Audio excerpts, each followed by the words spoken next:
Nellore rural MLA Kotamreddy Sridhar Reddy కోలుకొని Rayavellore CMC ఆసుపత్రి నుంచి డిశ్చార్జ్ అయ్యారు.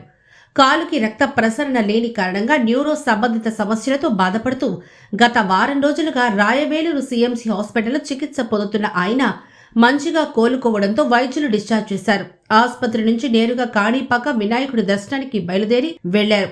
స్వామివారిని దర్శించుకుని ప్రత్యేక పూజలు చేసిన అనంతరం నెల్లూరుకు చేరుకోనున్నారు.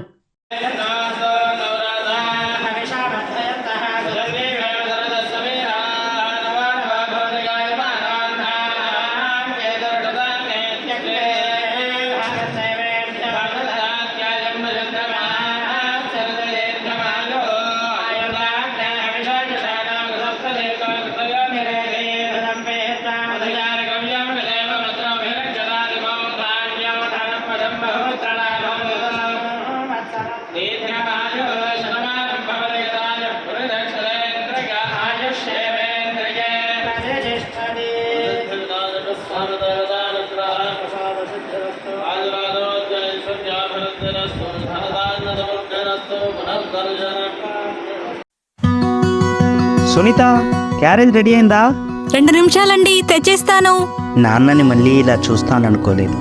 ఆ రోజు రాత్రి నాన్నకి హార్ట్అటాక్ వచ్చినప్పుడు ఆ టైంలో ఏ హాస్పిటల్కి వెళ్ళాలో ఎంతమంది కాల్ చేసినా అందరూ చెప్పింది ఎన్ఎల్ హాస్పిటల్. తీసుకువెళ్ళిన వెంటనే సమయం వృధా అవ్వకుండా డాక్టర్ నాగేంద్ర ప్రసాద్ గారు నాన్నకి ట్రీట్మెంట్ మొదలుపెట్టారు.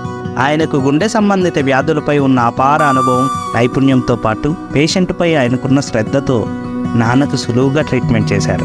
కానీ నా మనసులో ఒక్కటే భయం, ఇంత పెద్ద హాస్పిటల్, కార్పొరేట్ స్థాయి వైద్యం ఎంత ఖర్చు అవుతుందో తెలియదు. కానీ నాన్న సంతోషంగా ఇంటికి తిరిగి వచ్చేటప్పుడు ఆ బిల్లు చూసి ఓ సాధారణ ఉద్యోగినైన నాకు ఒక ధైర్యం వచ్చింది. అన్ని కార్పొరేట్ హాస్పిటల్స్తో పోలిస్తే తక్కువ బిల్లే అయింది. నాకు ఏ సమయంలో అయినా అన్ని రకాలుగా తోడుంది ఎన్ఎల్ హాస్పిటల్. ఇది ప్రతి సామాన్యుడి హాస్పిటల్. ఎనలేని అనుబంధం ఎన్ఎల్ హాస్పిటల్స్. వాటర్ ట్యాంక్ ఎదురుగా మాగుంట లేఅవుట్, అన్నమయ్య సర్కిల్ దగ్గర, నెల్లూరు.